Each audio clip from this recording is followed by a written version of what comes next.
So if we were to go big after something, not thinking about what everyone else is doing, what could we do? What is the biggest sort of area that we could really focus on delivering and achieving that's going to create a great culture that is going to be an attraction tool for many to want to work with us, and retain some great talent as well. So it's with those things in mind that I'm constantly exploring, thinking about new ideas. And I like the crazy, wacky ideas. And I'm fortunate to work with the leadership team who are pretty supportive of, just big ideas and being bold and be like, okay, that's different. We haven't done that before. Sure, give it a shot.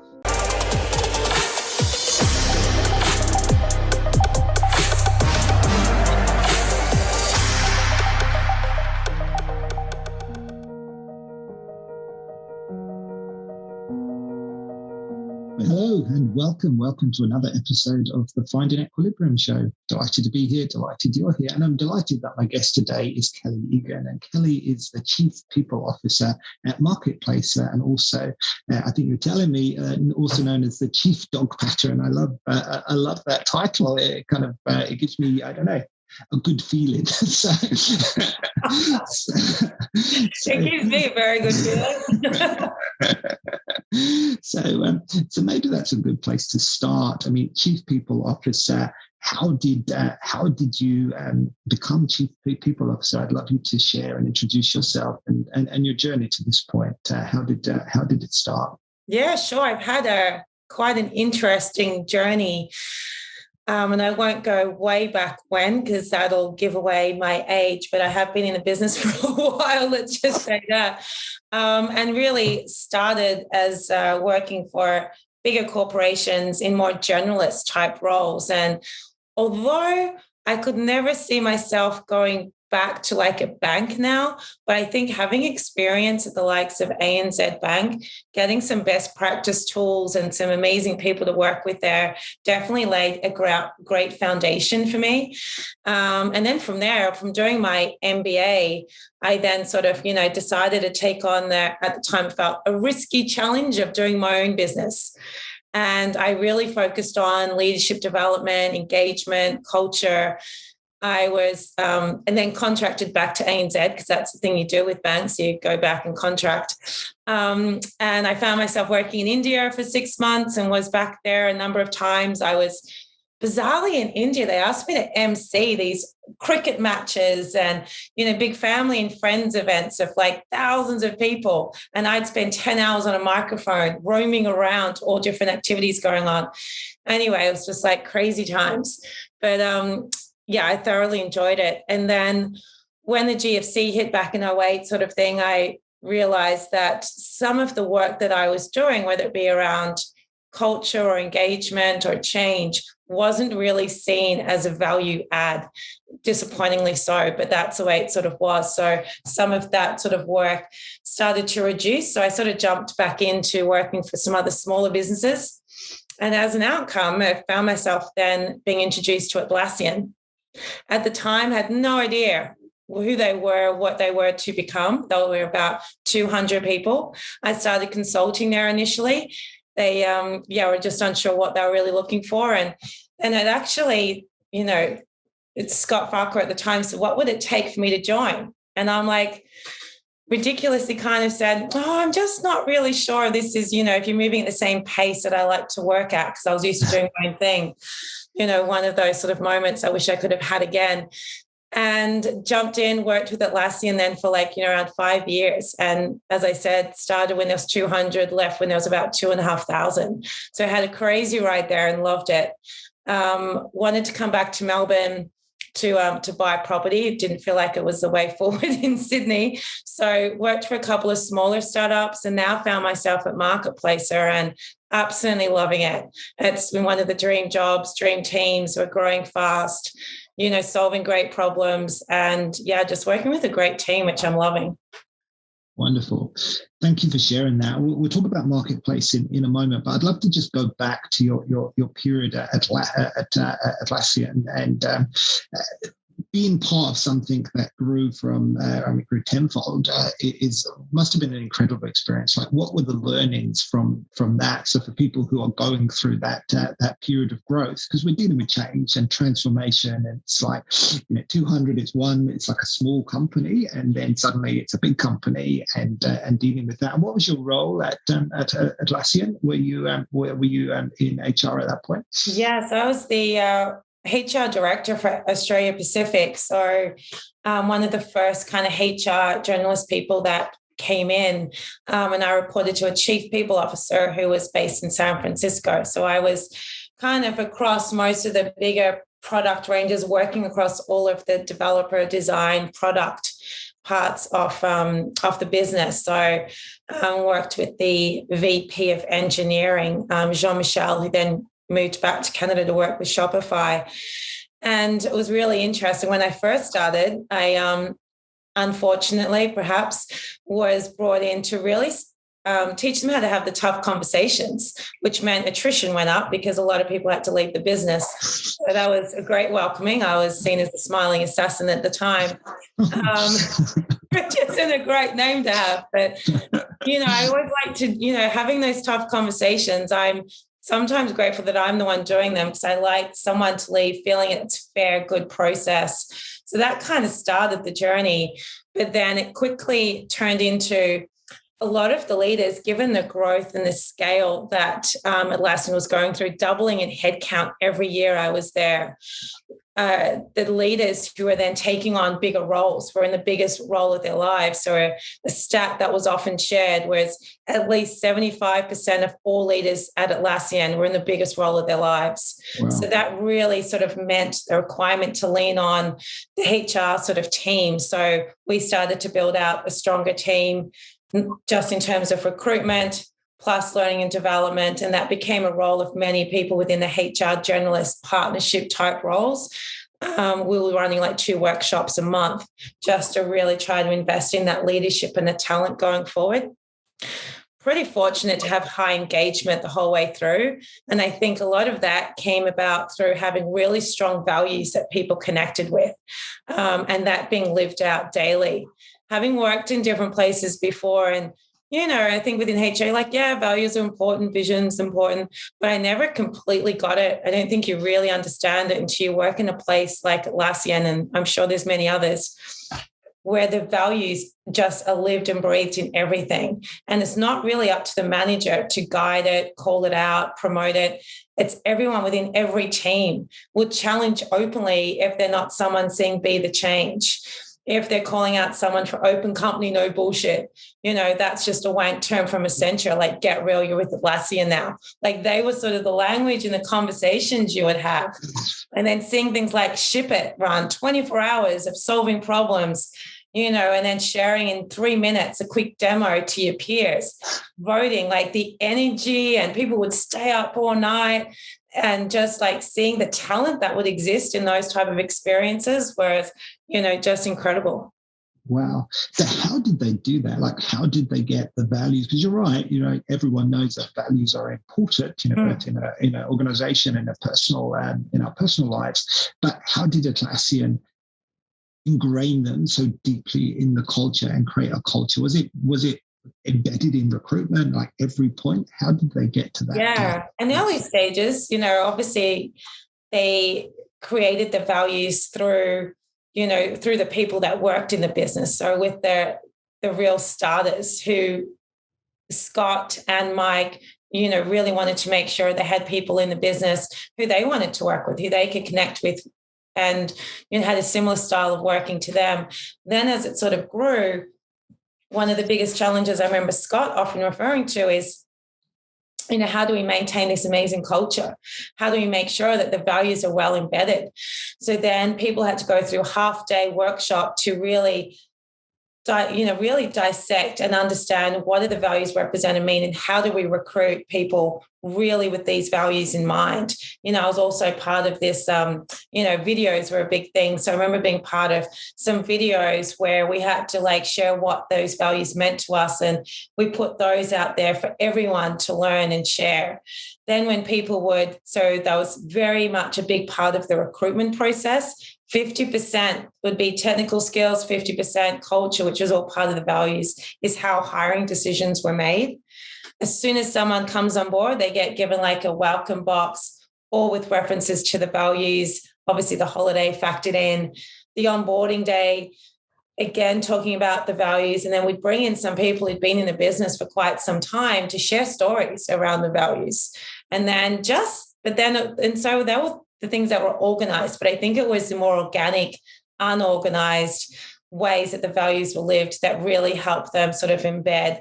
Everyone had access to really doing a bit of more of an anonymous type sort of reflection as to, do you see anyone living the values? You could then basically get online, order a bottle of wine or, a gift card and write a little message. You could put your name on it or not. And it was completely unlimited how many of those you could give away. And you'd see just lots of little signs like that being shared where people would just recognize one of the values in others. Or I found the biggest way that I typically have struggled with in most other places, how people feel comfortable calling out when the values are not seen. That, I think, is the biggest area that many are uncomfortable having those challenging conversations. That was one of the strengths that I saw within Atlassian. And it was probably done more to the extreme. We had to kind of rein it in a little bit because the language that we might be used to call out someone who's not demonstrating one of the values may not have been done in the most, constructive way, but it was real and it was done with passion and emotion.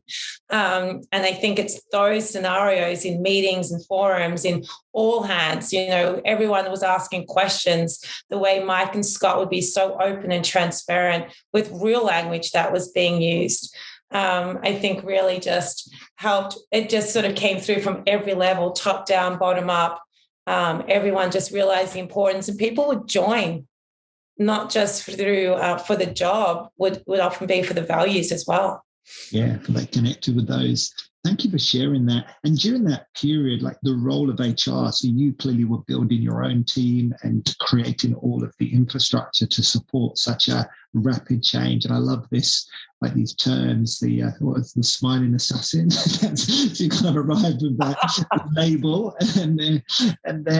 but that's important, as you say, for a culture of well-being, because I think often we talk about well-being, and I feel that often it's seen as something which is soft, as opposed to something which is fundamental. And what you're describing is a culture of well-being, which is based on values and calling people out. And these things are well-being tools, the well-being tactics, and in terms of how I see it. But what was the role of HR? Was HR driving the cultural agenda, supporting the leaders? How did HR show up in that organization? Because it feels over the last couple of years that someone once said to me, HR are great in a crisis, and certainly in my own experience, that is the case. And it feels like the whole view of HR and people and culture is really transforming over this last couple of years. But Atlassian, you were doing this whenever this was. How many years ago would this have been? It was 2012.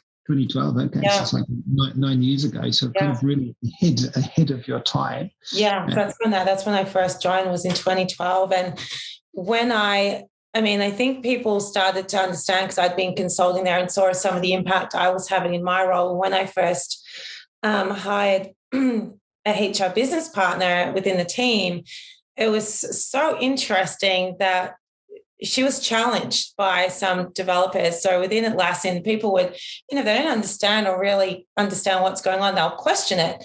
So as a HR practitioner, you always had to justify what you're doing, have a purpose and a meaning and have an impact. It wasn't just a matter of, that's just, everyone does performance reviews, so that's all we're here. Everyone does recruitment. You had to really demonstrate its worth.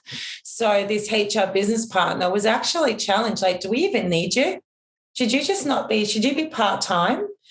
And it wasn't just in HR roles, it was often with some other roles that were just new to the business that they just weren't familiar with. They would just openly ask the question, with all the right intent, but just curious, like, why do we even need a HR person?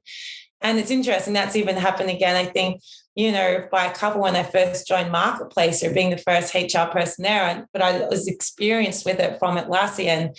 So it started with a question. It quickly turned into, we need so many more of this role because of the role that we're playing. So it was, obviously fulfilling a number of the standard needs in terms of just the HR projects being delivered. But it was also being open to taking on board the feedback of, for me, I started to realize a key part was just understanding the culture and the tipping points we're going through, and knowing and sort of recognizing what may have been needed to have a greater investment the whole way through.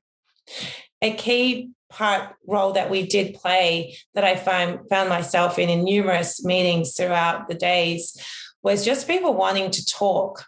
So I find within a business like, Atlassian, definitely in the software business, it's a very male-dominated industry. People may not have a lot of networks and relationships of knowing who to go to just share their story and what's holding them back or what's concerning them. So often we would be, sitting there just listening to people who were just being really challenged. Maybe it was a burnout, maybe it was a personal situation, challenge with someone in the team, or maybe it was at home, and just really wanting to vent and just talk things through. And I remember it sort of reaching a point where, I felt personally challenged, because a lot of the programs that were available, coming up to even 2020 in a way, was more reactive type intervention. So whether it be EAP or the like, or psychologists, once you got a problem, bam, we'll put you over here. What I always wanted to do was understand the triggers earlier stages to prevent these challenging situations occurring for some individuals.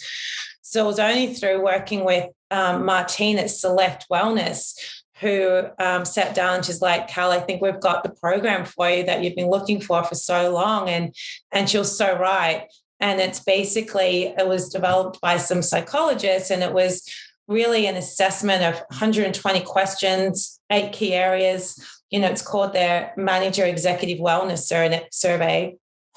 And I basically piloted it with 8 people in Atlassian, all different roles, not necessarily struggling or looking to move somewhere, and really coming back with the insights from that, which clearly indicated, didn't even realize one of them was looking to leave, because thought work was the contributing factor to their wellness not being, in the right place. It ended up being something more related to home through going through this type of program. And there was coaching attached to this program as well, and it produced some amazing results. So, I started to realize, actually, I now can add far more value to having these conversations, and rather just being a listening person, here's some frameworks and tools we can now help people with the whole way through. I love that. So that's really almost taking an individual approach, because people get triggered, suffer and struggle, and ultimately you're waiting till they struggle to then see if you can fix it. But what you're saying is, by taking that more proactive, often they don't know what the problems are, and you're really helping them to find their own personal equilibrium. So that's wonderful. Let's kind of move on now and talk about marketplaces. So how have things been for you over the last couple of years, when the world has obviously been turned upside down and pulled in many different directions? And what's been happening for the business festival? And for those people who aren't familiar, what does Marketplacer do? So Marketplacer, in the simple term, we kind of sell stuff that, that marketplaces don't own. But some examples will be, say, for instance, like Woolworths, how we've just sort of launched the marketplace with them to enable them to broaden their range of what they can, really sell through other providers to their $12 million customers, 12 million plus customers across Australia. Qantas being another one, Petstock. We've basically got some Surf Stitch, we've got some fairly big branded names who do have a marketplace, and it's really about that online presence, connecting buyers with sellers and supercharging commerce through a connected technology, which is what we offer. So we just make it easy for these businesses to really reach a broader consumer base with a broader range of products. So clearly through coming into 2020, we were hoping for some growth, but not the crazy accelerated growth that managed to hit us, which was fantastic. So we were one of the fortunate industries where we just grew significantly. And it's about 80% in growth in headcount over the last year. So when I first joined, I was sitting at about 45 headcount. Attrition was about the same. It's pretty 45% attrition. And I was like, oh, didn't realize this was a situation coming in. I kind of looked through last year and then obviously coming into this year, we're now sitting at 130 headcount, looking to grow by another 30 or 40 this quarter. Our engagement's at 100%. Wow. Our attrition sitting around 17%, and that's healthy attrition that we're okay with. Where I know the software standards are around 24-25%. So we're not seeing, fortunately, crossing fingers and touching wood, evidence of this great resignation that seems to be going on, because what we've been doing, which I had hoped many others were also doing, is really investing in our people, doing regular surveys, checking in with them, looking at some really good rituals and practices, and investing in career development so there's more opportunities, doing quarterly salary reviews, always staying ahead of it and being aware what the market is, bringing more people on to help with the crazy workload. We're now in the US, we're now heading into New Zealand and looking for other opportunities to look for. Our people can be located anywhere, really. We've got someone working out of a van up in Port Douglas, which I'm super jealous of. But yeah, we're growing and we've just got a really good culture and my whole vision around it is create a culture where people can do the best work of their lives, and I'll do whatever I can to really help achieve that. I love that. I think that's such a good statement. What you mentioned about values at Atlassian, is that similar at Marketplace, that you have a very values-driven culture? Yeah. So we launched our values earlier this year. So I always find it a bit more challenging to do some things like that and embed them remotely with so many, our lockdown occurring. However, it's become part of the language. And I think if you get the values right, they shouldn't be something that's like, what are they again? It's just like, well, what's something that you hear all the time that people are referring to? So one is around make it happen, a nicer way of saying get stuff done. And it's just a common phrase that you hear all the time, or make it simple. How do you sort of make it easy and make it simple, whether it be in our product, of how we're being intuitive so people can understand it, or the way we in HR work, anything we're doing, launching or asking of others or thinking about, is that going to help people scale and move forward, or is it just going to be, a bureaucratic process that everyone's going to be annoyed with? Let's think it through and get some feedback on it. And then, grow together, just really having each other's back. We're at our best when we're sort of getting the big goals done through a collection of many of us, and being bold is one, which I love, and being at your best. We realized definitely coming out of the last year that people need flexibility. They need to feel that they can balance everything going on in their lives and not feel guilty by spending more time with family and less time on work, or vice versa. So, to be at your best requires a whole lot of effort. And so, we'll kind of keep introducing different guest speakers, or the Resilience Project we used last year, or a range of other different tools, rituals and events to really help people be at their best in the way that we can. Wonderful. Thank you for sharing that. That sounds really exciting. Really exciting environment. So it feels that you've got this kind of trend working for these companies that transform in a positive way and really start to accelerate. But you're definitely the right business model at the right time. If we kind of step back just for a moment, and you think about the role of HR and the people and culture functions and different titles, how do you see that evolving now as different companies are, and we see this through the Wellbeing at Work Summits, you hear lots of different case studies and different companies are dealing with different problems in different ways. But what would you say, or how would you see the role of the HR leader or the people and function leader where it comes to the role within the business, the role of well-being? Because there's always that balance, and I feel lots of leaders struggle with the balance between business performance, and we're too busy recruiting. We can't worry about well-being of the people who are currently here. But as we see that bigger picture, and like you said, the Great Resignation and things like that, there's obviously a degree of concern that could actually happen.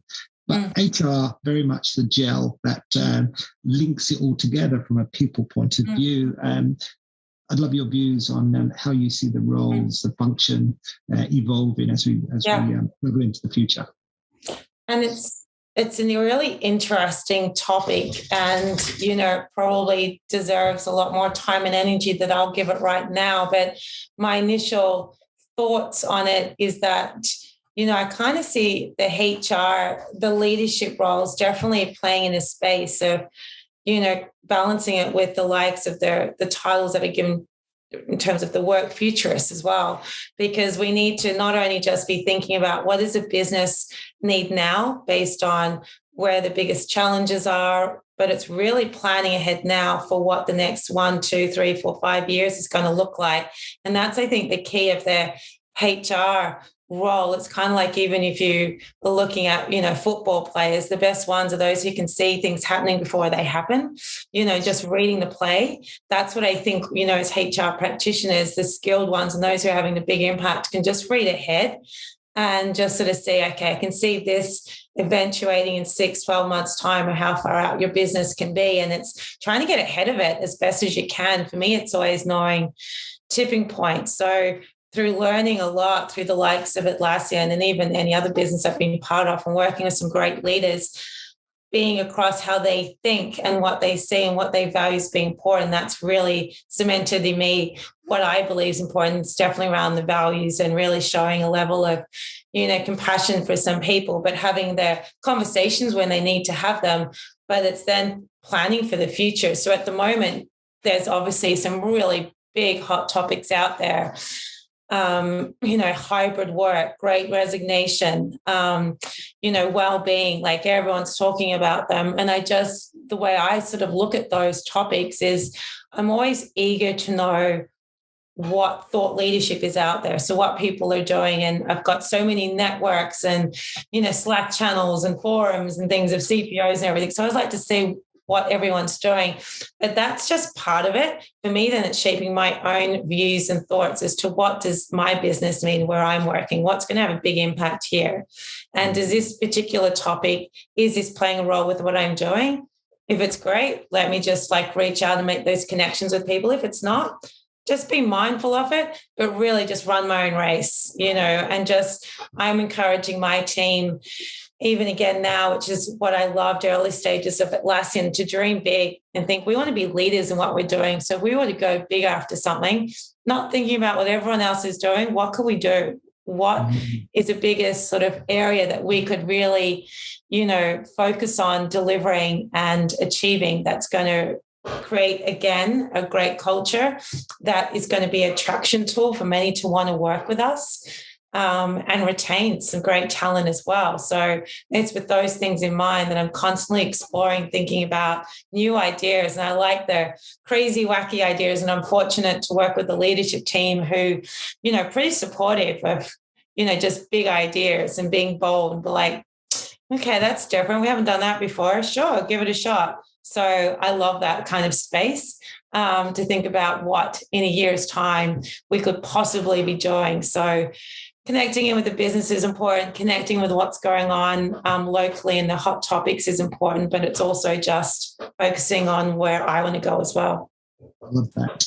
And then just on that, what do you do personally to make sure that you maintain equilibrium? And because you're pivotal in the entire company, and we often see this, that well-being starts with ourselves. And I'd love you to share, what you do on a daily basis or however frequently to ensure that you remain at your best. Yeah, and I think, like many, you definitely, it's just acknowledging the fact that you go through your ups and downs like anyone else. Obviously patting dogs is a big factor of that. That's the name. But, this morning I was just at a spin class and I do my Pilates, spin, yoga. I've now somehow found myself kind of got asked to promote this men's challenge across Melbourne. And I got told it was for females as well. I realized maybe I am the only female doing it. So I've got footy skills training happening Friday morning, and then some running upstairs at the MCG the following week with Razor Ray Chamberlain, the AFL umpire, and a bunch of 25 men and maybe a small group of females. But doing men's challenges seems to be a good thing. But I love being outdoors, being active. I've been doing a lot of listening to podcasts, which I love, and audiobooks. And one I was listening to recently around peak performance out there doing my team kilometer challenge with getting my kilometers up really reinforced the benefits of being outdoors. And I've 100% now realize, I always knew it was important, but I might be sitting down doing lots of work, feeling like I'm adding great value and busting through things. As soon as I get outdoors, just for even 15, 20 minutes, all of a sudden I have fresh ideas, fresh way of looking at things. And that's, and sleep, nutrition, just go without saying, and water. But I think it's the outdoors and exercise that's really lifted my ability to just be fairly resilient and just get through some of the challenges life throws at you. No, I completely relate to that. Sounds like we have a very similar toolkit. Anyway, we're just about out of time, so let me finish by acknowledging you for the amazing work that you've done. I mean, thank you for sharing. It's you've had a wonderful career and lots and lots of learning and tools and insights. So thank you so much for sharing. Where can people find out more about you and the work that you're doing? Yeah, definitely. So I'm on LinkedIn, Kellie Egan. It's Kellie with an IE. So you can definitely find me there, or just send me an email at kellie.egan@marketplacer.com. Welcome any questions, comments, feedback. Always keen to build a strong network. Wonderful. Thank you so much, Kellie. And thank you everyone for listening, and we will see you next time. Thank you. Thanks, Lawrence.